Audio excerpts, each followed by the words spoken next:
Chopper. I'll come right back and give you a hand. Chewie was actually the first voice that I was hired to work on back when Star Wars was just in a script stage. They knew they had this character named Chewbacca who was going to have to act and appear in scenes with the other actors. And the question was, what would he sound like? He's not going to speak English. He's going to speak some sort of alien animal type of voice. It's supposed to be an intelligent language, but not English and not German, not French, not something we'd really recognize. It had to be something made out of animal sound. One of the first meetings I had with George Lucas, we talked this over, and he said something about, well, maybe bears would sound good. He had heard some recording maybe somewhere of bears growling and making vocalizations. He didn't say where that was, but he said that'd be one of the things you might look into, and we had a list of different animals to go out and record.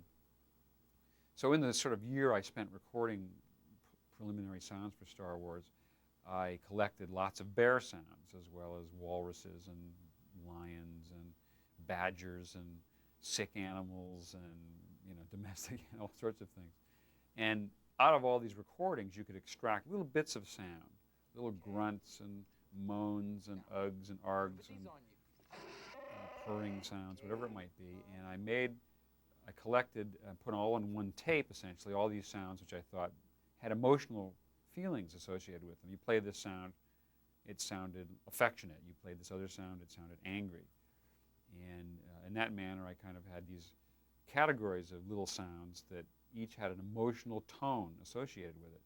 So I began cutting those together to try to get a sense of speech out of Chewie, and to also get something that would work well with the way his mouth moved. He didn't have articulated lips. He could basically open and close his mouth.